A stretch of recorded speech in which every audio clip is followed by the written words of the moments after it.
اعوذ باللہ من الشیطان الرجیم بسم اللہ الرحمن الرحیم۔ میں نے کسی موقع پر یہ عرض کیا تھا کہ قرآن مجید میں یہ مکی اور مدنی صورتوں کا جو مزاج ہے، اس میں جو ایک فرق ہے، اس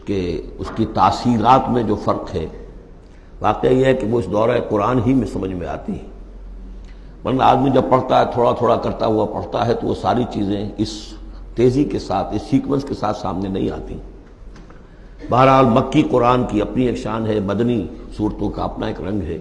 اس کو میں نے تعبیر کیا تھا کہ دو جنتیں ہیں قرآن میں، جنتان، ایک مکی جنت ہے، ایک مدنی جنت ہے، تو ہم مدنی جنت کی سیر کر رہے ہیں۔ 8 صورتیں ہم پڑھ چکے ہیں، اب جو آخری 2 صورتیں رہ گئی ہیں اس گلدستے کی، یہ دونوں نہایت حسین جوڑے کی شکل میں ہیں۔ یہاں جو علامت ہے جوڑا ہونے کی، وہ پہلے تو ایک ہے ظاہری، دونوں صورتیں شروع ہوں گی، سورہ طلاق بھی، سورہ تحریم بھی، یا ایھا النبی، یا ایھا النبی۔ دوسری یہ کہ دونوں کا موضوع جو ہے وہ اسلام کا معاشرتی نظام ہے۔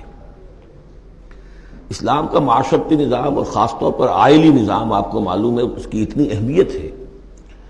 کہ سورہ بقرہ سے بات شروع ہوئی، 4 رکوع وہاں پر مفصل انہی موضوعات پر آئے، پھر سورہ نساء میں مفصل بحثیں آئیں، پھر یہ کہ سورہ نور میں، سورہ احزاب میں، پھر مجادلہ میں ہم نے دیکھا کہ ایک مسئلہ آ گیا زہار کا، اور اب یہاں پر 2 صورتیں مکمل آ رہی ہیں اس 10 صورتوں کے مجموعے میں بھی۔ تو اس سے اندازہ ہونا چاہیے کہ اس آئلی قوانین کا اور معاشرتی جو ویلیوز ہیں اسلام کی، ان کی کتنی اہمیت ہے اللہ تعالیٰ کے نزدیک۔ ان میں جو 2 جوڑے کے جو یہ 2 فرد ہیں، تو گھریلو زندگی میں 2 امکانی صورتیں پیدا ہوتی ہیں۔ ایک تو معتدل تو یہ ہے کہ جو اللہ کے حقوق ہیں ان کو فائق رکھا جائے، اس کے نیچے جو اللہ نے حق شوہر پر بیوی کا رکھا ہے وہ بیوی ادا کرے، جو بیوی پر شوہر کا حق ہے، جو فرض ہے وہ شوہر جو ادا کرے۔ تو یہ فرائض اور حقوق کا ایک توازن ہے جو اللہ تعالیٰ نے قائم کیا ہے۔ اگر یہ توازن خوبصورتی سے چل رہا ہے، حدود اللہ جو ہیں وہ ٹوٹ نہیں رہی ہیں، کہیں اس میں کوئی رخنہ پیدا نہیں ہو رہا ہے، شوہر بھی بیوی بھی اپنے فرائض دینی کو ادا کرنے میں لگے ہوئے ہیں، چاہے ان میں ہائر لیول پر جا کر تھوڑا سا فرق ہو جاتا ہے، جو عام زندگی ہے اس میں کوئی فرق نہیں ہے، نماز عورت کو بھی پڑھنی ہے، مرد کو بھی پڑھنی ہے، زکوٰۃ مرد کو بھی دینی ہے، عورت کو بھی دینی ہے، روزہ عورت کو بھی رکھنا ہے، مرد کو بھی رکھنا ہے، حج جو ہے وہ فرض ہے۔ اس کے بعد دعوت و تبلیغ میں آگے تھوڑا سا فرق ہو جائے گا کہ عورتوں کا دائرہ محدود ہو جائے گا، وہ مردوں میں جا کے دعوت و تبلیغ نہیں کریں گی، خواتین میں کریں یا اپنے محرم مردوں میں کریں، لیکن فرضیت قائم رہتی ہے۔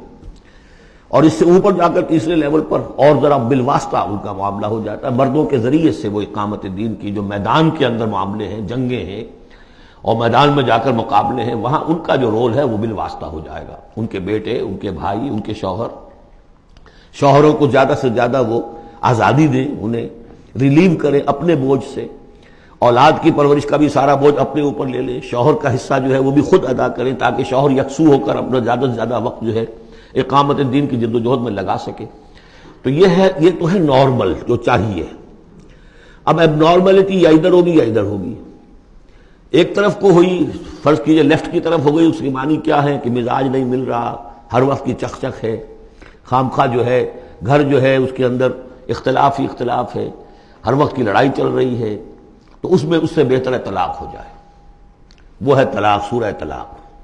کہ خامخواہ اس قسم کے مسئلوں میں، لیکن یہ کہ طلاق جو آخری شکل ہے اس کے کچھ حدود ہیں، قیود ہیں، ضوابط ہیں، قواعد ہیں، قوانین ہیں، ان کی پوری پابندی ہو۔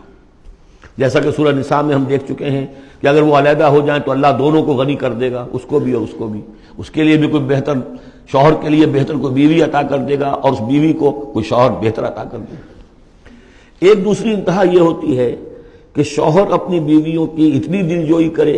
اتنی ان کی جو ہے پیمپرنگ جس کو کہتے ہیں کرے، کہ اس میں حدود اللہ بھی ختم ہو جائیں، شریعت کے تقاضے بھی ختم ہو جائیں، شریعت کے احکام بھی کہیں جو ہے پامال ہو جائیں۔ سب سے بڑھ کر یہ کہ جو اپنے فرائض ہیں، دعوت و اقامت دین کی جد و جہد کو ان کو وہ ادا نہ کر سکے، تو اہل و عیال کا اتنا لحاظ، یہ غلط ہے۔ تو 2 انتہاؤں کو یہاں پر لیا گیا ہے۔ پہلی انتہا میں بھی بات کی گئی حضور سے، دوسری میں بھی، اگرچہ